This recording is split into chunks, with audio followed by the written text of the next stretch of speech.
nationale, et ça c'était également une recommandation de la Banque mondiale. Nous avons eu des échanges ensemble sur comment faire pour une meilleure appropriation des acquis du projet. Donc ça a été fait avec les nationaux, donc non seulement pour les nationaux, mais avec les nationaux.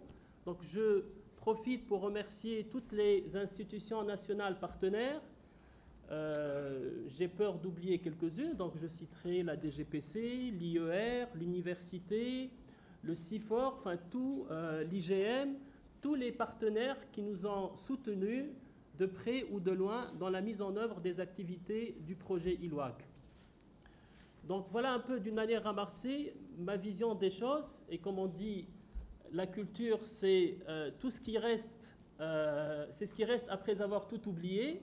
Donc moi ce qui me reste de ILWAC, c'est justement ce processus, c'est justement cet esprit de partenariat qui a été mis en place et qui augure de bonnes perspectives au niveau national dans le cadre de la mise en œuvre des outils de planification, de gestion des ressources naturelles.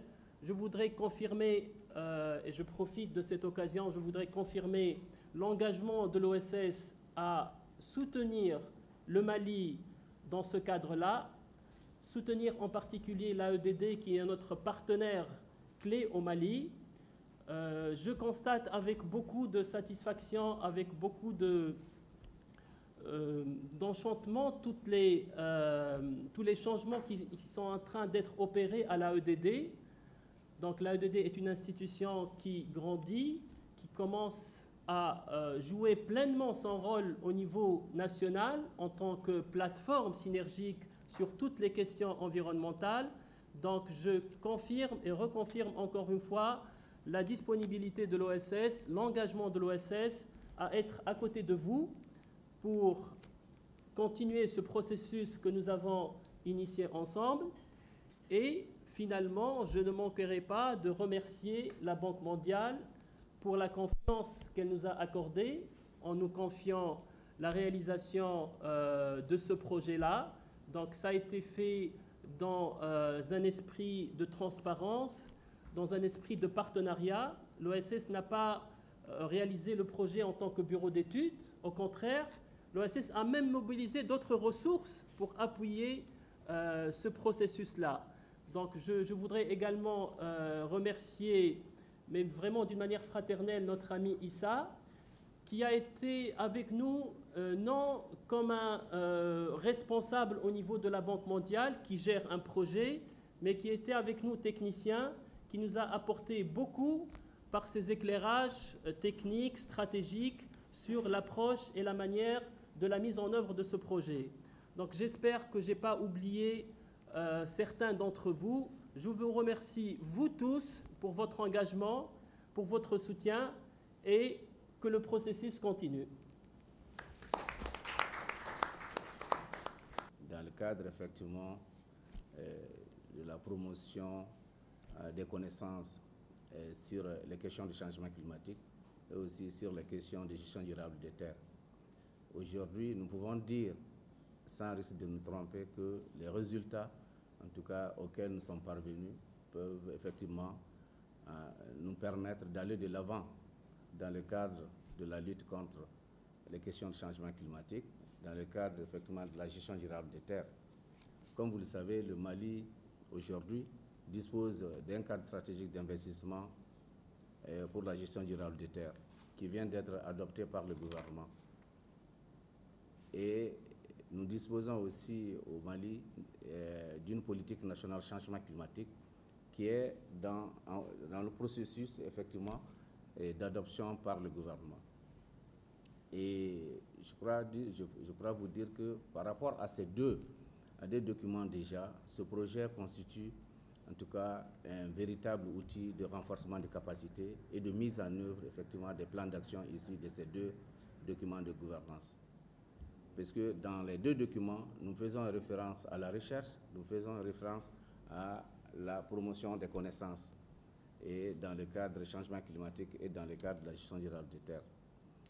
Et on va certainement vous présenter certains produits de ce projet.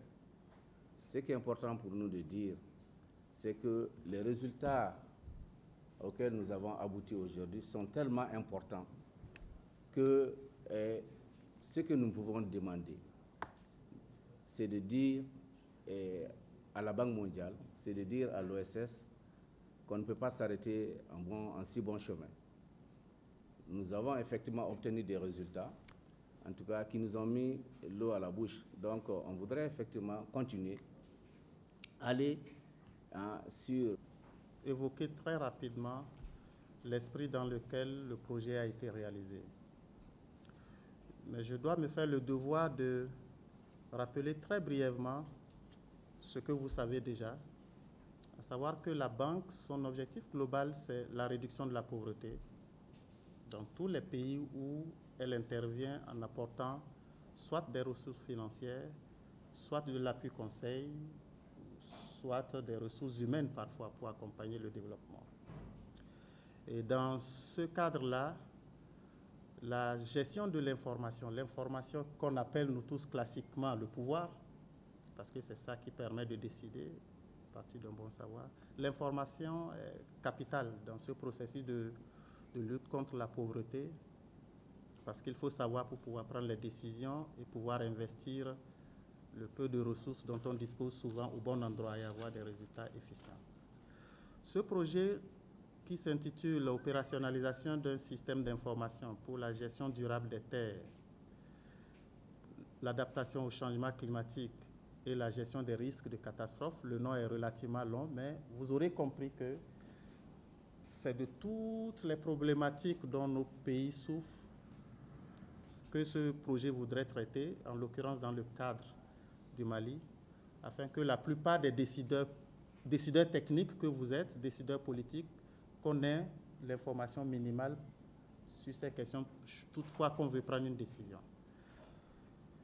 Ce n'est qu'une petite contribution et c'est pour ça que j'apprécie à sa juste valeur les observations qui ont été faites, à savoir ce n'est qu'un début, nous devons tous nous entendre pour continuer. Vous verrez très bien tout à l'heure à travers les présentations que tout ce partenariat a abouti à la mise en place d'un site Internet. Comme on dit, il y a toujours le bout de l'iceberg, n'est-ce pas? Ceci n'est qu'un produit de tout ce processus-là. On a abouti à la réalisation de ce qu'on a appelé l'Atlas d'occupation du sol. Évidemment, ça présente l'information à un moment donné. C'est suffisamment riche. Il y a beaucoup d'informations là-dedans qui pourraient être utiles à tous les acteurs, que vous soyez étudiant, que vous soyez gestionnaire de ressources naturelles, que vous soyez agriculteur. Il y a de l'information utile là-dedans. Il y en a certainement 10 ou 100 fois plus sur le site que je vous convie d'aller visiter. La démonstration vous sera faite tout à l'heure.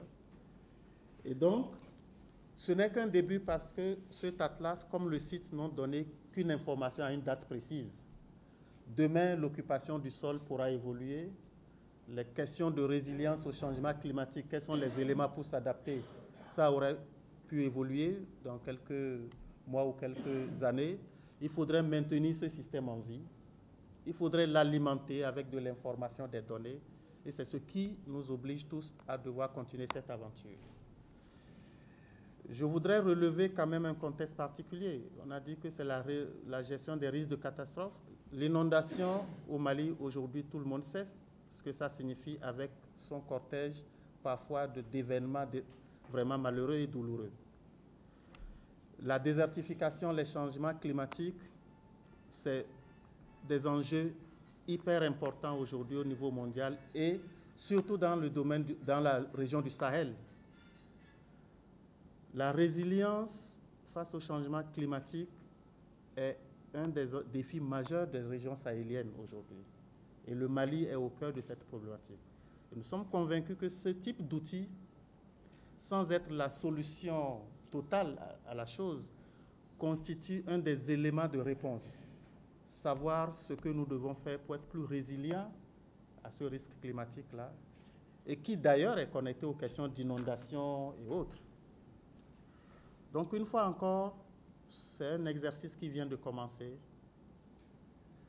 qui nous montre le chemin qu'on doit suivre pour pouvoir maîtriser de l'information pour la prise de décision dans ces domaines assez importants.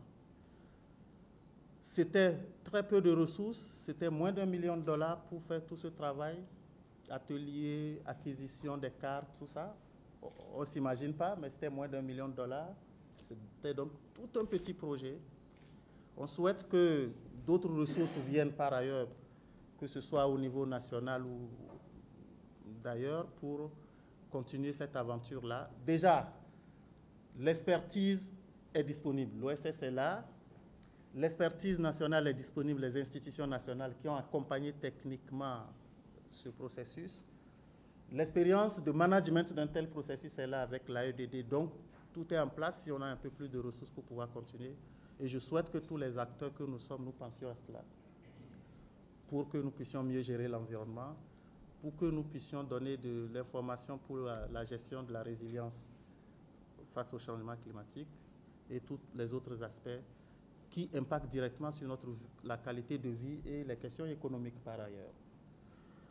Je ne voudrais pas être plus long. Je voudrais remercier encore une fois tous ceux qui sont venus. Et au nom donc de la Banque mondiale, souhaiter que ce produit-là soit utile à chaque acteur que nous sommes et à tout le Mali globalement. Je vous remercie et je déclare ouverte la journée de partage des produits du projet ILWAC. Merci beaucoup.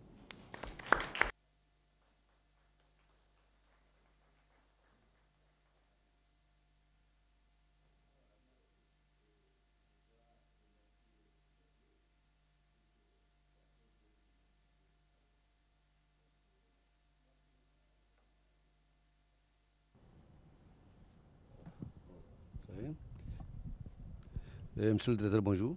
Bonjour. Je suis Mamadou Gakou, je suis le directeur général de l'Agence de l'environnement et du développement durable, qui est une structure du ministère de l'Environnement, de l'eau et de l'assainissement. Monsieur Gakou, on parle aujourd'hui d'un projet ILWAC. Parlez-nous de ce projet. Le projet ILWAC était un projet de renforcement des capacités de toutes les structures du Mali qui interviennent dans le cadre de la lutte contre les changements climatiques, qui interviennent dans le cadre effectivement de la restauration des terres dégradées. C'est un projet qui effectivement permet de renforcer les connaissances et dans le cadre effectivement de questions liées au changement climatique et aux questions liées à la dégradation des terres par l'élaboration des cartes d'occupation des sols, et des cartes de vulnérabilité, donc des cartes effectivement liées aux catastrophes naturelles. Voilà. Concernant ce projet, qu'est-ce qui est à restituer aujourd'hui? Le projet a eu des résultats très probants, des résultats que nous avons eu bien sûr avec l'appui de l'OSS. C'est un projet qui a été financé par la Banque mondiale, mais mis en œuvre sur le plan expertise par l'Observatoire du Sahara et du Sahel avec les structures du Mali. Aujourd'hui, ce projet a permis de mettre en place un site sur la gestion durable des terres qui permet au monde entier de comprendre effectivement quelles sont les questions liées à la dégradation des terres au Mali, quelles sont les questions liées au changement climatique au Mali. Et le projet a permis aussi d'élaborer des cartes d'occupation des sols. Et le projet aussi nous a permis d'avoir un atlas sur la gestion durable des terres, un atlas sur les questions liées au changement climatique. Aujourd'hui, nous pouvons dire que par rapport à la mise en œuvre de notre politique de changement climatique et à la mise en œuvre du cadre stratégique d'investissement pour la gestion durable des terres qui vient d'être adopté par le gouvernement, que ce projet constitue un outil très très important dans le cadre de la mise en œuvre de ces textes de gouvernance. Ce projet, c'est à la disposition de qui et qui au Mali? Je n'ai pas entendu. Le projet, la disposition, ça dit que le projet, qui exploite ce projet au Mali?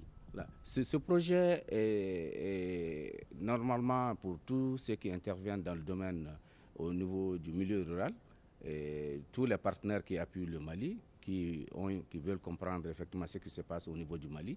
Et c'est un projet, les résultats du projet sont utilisés par toutes les structures qui interviennent, en tout cas dans le cadre du développement rural, et dans le cadre de la lutte contre le changement climatique, et aussi dans le cadre de la restauration des terres dégradées.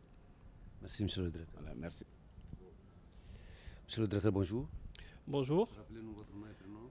Alors moi, c'est Nabil Benkatra. Je suis le coordinateur du programme environnement à l'Observatoire du Sahara et du Sahel. Voilà. Qu'est-ce que vous a amené à faire cette étude de ILUAC au Mali? Alors, le projet ILUAC, donc gestion intégrée des terres et de l'eau pour l'adaptation au changement climatique au Mali, financé, comme vous le savez, par la Banque mondiale, est un projet qui a visé la mise en place d'une base d'information, d'un système d'information sur la gestion durable des terres et de l'eau. Donc, c'est un système d'information géographique sur Internet qui permet à tous les partenaires nationaux concernés par les questions liées à l'environnement et en particulier au changement climatique d'accéder à une masse d'informations, à une masse de cartes thématiques à temps réel, donc sur Internet, et de pouvoir baser leur planification, leur stratégie sur une information fiable et à jour. Voilà, vous avez parlé d'informations fiables et à jour. Vous avez, quand on parle de changement climatique, la fiabilité est aléatoire. Jusqu'à quel niveau, jusqu'à quelle période de temps on peut vraiment dire que cette recherche est fiable? D'accord.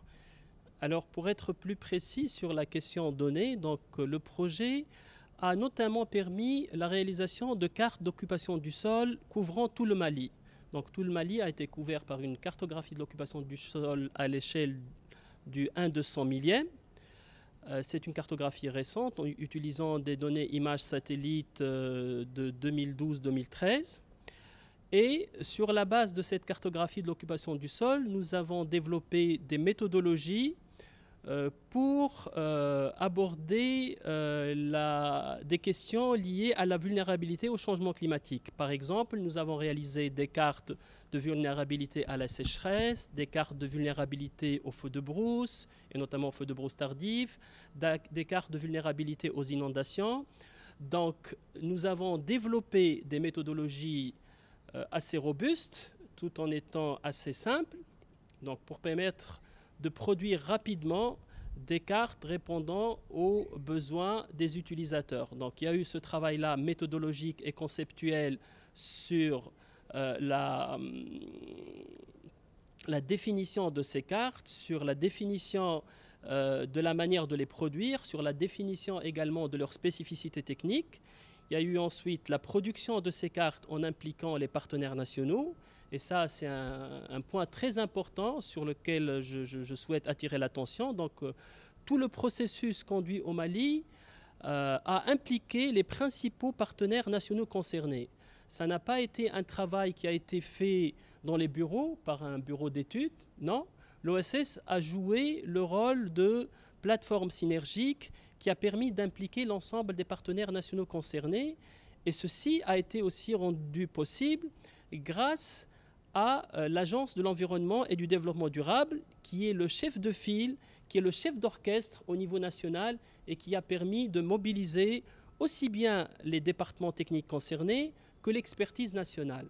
Donc, sur cette base-là, nous avons produit toutes ces cartes-là. Nous avons formé les gens à leur production, mais également à leur utilisation.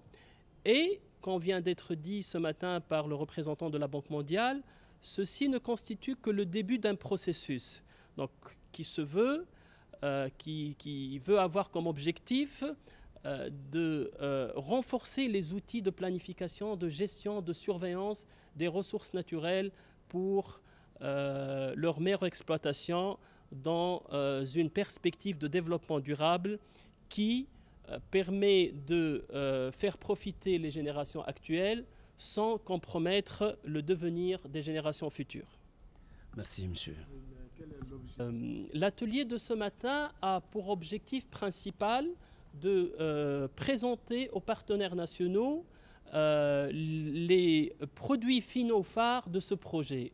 Donc, toutes les cartes, tous les développements méthodologiques, tous les produits du projet ont été cristallisés dans un atlas, donc un atlas sur la cartographie de l'occupation du sol au Mali, mais cartographie de l'occupation du sol, mais qui intègre également d'autres cartes thématiques. Donc l'atlas a été, comme on l'a vu ce matin, a été remis par le représentant de la Banque mondiale au représentant de l'AEDD.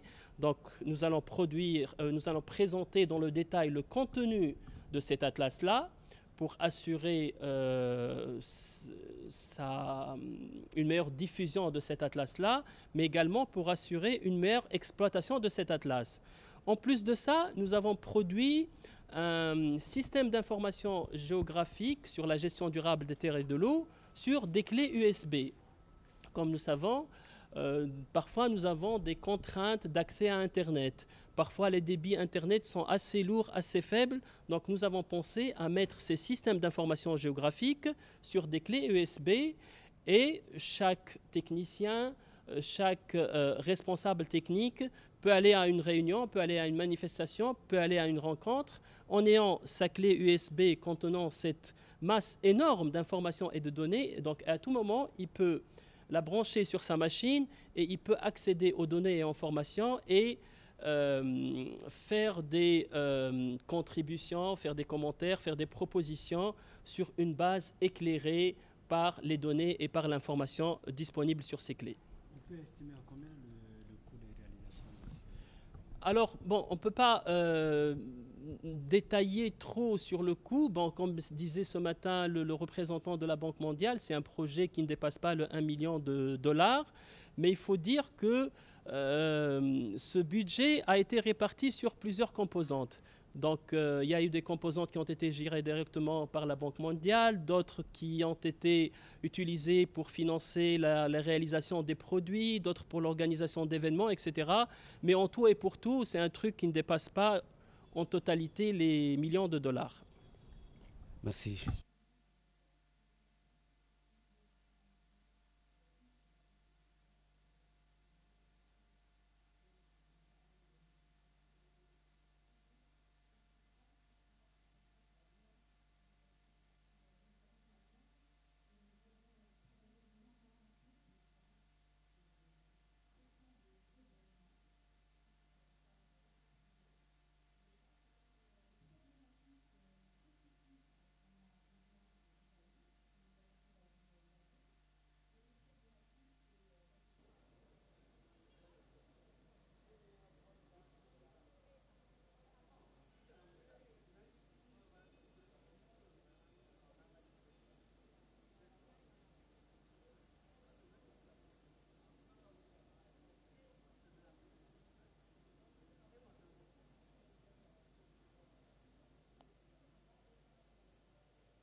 Président, bonjour. Bonjour. Rappelez-moi votre nom et prénom. Chakmar Sako, le président du syndicat national de commerçants détaillants du Mali, Sinacodem. Monsieur le Président, aujourd'hui à la phase finale des magasins, quelle est la situation qui prévaut ici? Donc avant tout, je dois remercier notre ministère de tutelle, l'effort fourni pour que les commerçants détaillants puissent avoir le magasin au Hall de Bamako. Donc la situation aujourd'hui, l'État nous avait promis qu'ils vont réhabiliter 625 personnes. Et ces 625 magasins ont été déjà bien faits et peinturés. Tout est mis déjà à la disponibilité de l'Azéran. Donc je pense qu'aujourd'hui, il reste maintenant l'attribution et la remise des clés aux 625 personnes qui vont être attributaires de ces magasins. Vous, en tant que président de la Sinacodem, comment vous comptez attribuer ces magasins à vos militants? Oh, tu sais qu'il y a deux entités qui représentent les commerçants détaillants aujourd'hui, la coordination des commerçants détaillants et le Sinacodem, syndicat national de commerçants détaillants du Mali. Donc ils ont tous leurs représentants au Hall de Bamako ici. Ce sont eux qui ont fait le recensement et remis à la commission de recensement. Je pense que c'est le monsieur le maire de la commune 3 qui est le président de cette commission de recasement. C'est en fonction de ça, tous ces magasins-là seront attribués. Mais ce qui est sûr, les premiers bénéficiaires, ceux qui étaient en face de Hall de Bamako qui ont été déguerpis. Donc les 289 personnes qui ont été recensées et témoignées par les deux représentants de Hall de Bamako, un représentant de Sinacodem et un représentant de la coordination des commerçants détaillants, qui ont témoigné ces 289 personnes. C'est les 289 personnes qui ont été le premier bénéficiaire.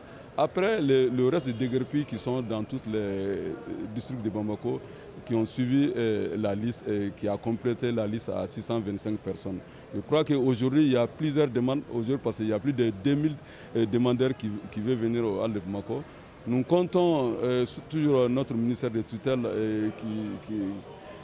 qui va plaider pour nous, pour que les autres demandeurs là vont avoir un magasin au Hall de Bamako.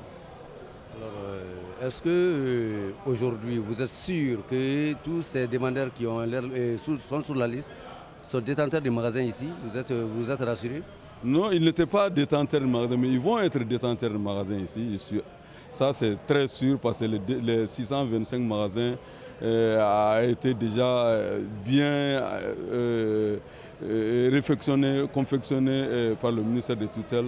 Donc il reste maintenant la remise des clés parce que les gens sont pressés d'avoir leur magasin. Il reste maintenant la remise des clés. Ils vont venir commencer à travailler dans leur magasin. Merci, M. Sakou. Merci. Président, et toi,